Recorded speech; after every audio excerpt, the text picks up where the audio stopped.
In the middle of the night, the woman rushed into her daughter's room. She grabbed a glass of water and splashed it on her daughter's face. But as soon as she got her daughter out of the room, they ran right into a robber charging toward them. Judy had no choice but to pull her daughter into the elevator. This mansion had 4 floors. Robbers were guarding both the 3rd and 2nd floors. They had been on the 4th floor. Now the only way out was through the 1st floor. The robber on the 3rd floor saw what was happening and rushed down to the 1st floor to cut them off. At that critical moment, her daughter suddenly reminded her mom that they could hide in the panic room on the 3rd floor. Judy immediately hit the emergency switch. The elevator had just reached the 1st floor when it reversed back up to the 3rd. She took advantage of the time it took the robbers to climb the stairs. She quickly pulled her daughter out of the elevator and sprinted into the panic room on the 3rd floor. In the last second before the robbers could reach them, she slammed the panic room door shut.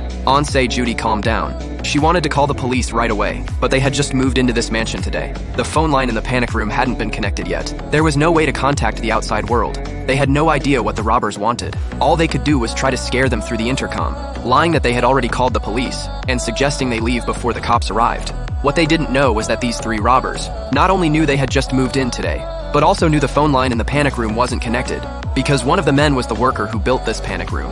But since Judy was using a one-way intercom, she couldn't hear anything the robbers were saying. So the robbers found some paper and a pen and wrote a message telling Judy that what they wanted was inside the panic room. If Judy would just open the door, they would let the mother and daughter go safely. But there was no way Judy would believe them. She flatly refused their demand. This pushed the robbers over the edge. The leader of the robbers wanted to smash through the ceiling and break into the panic room on the 3rd floor, but Jack told them that even if they broke through the concrete, there was still a layer of steel inside. There was no way to open the panic room from the outside. The only option now was to force the mother and daughter to open the door themselves. Jack happened to notice a propane tank outside the door and suddenly got an idea. He immediately found a long, flexible hose and planned to drill into the ventilation duct on the wall to pump gas through the hose into the panic room and force the 2 of them to open the door. Jack shoved the hose into the ventilation duct. The moment he turned on the propane valve, a pungent smell of gas flooded into the panic room.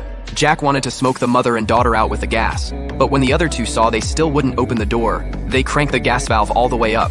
What they never could have imagined was that by then, the mother and daughter had already pulled open a vent fan in the corner and found an air vent leading outside. Judy found a lighter and decided to fight back, catching the robbers outside completely off guard. First, she found a fireproof blanket and wrapped it around herself and her daughter. Then she removed the cover from the vent and stuck the lighter directly into the ventilation duct, trying to ignite the gas inside. The moment Judy successfully lit the lighter, the robbers outside were hit by an explosion.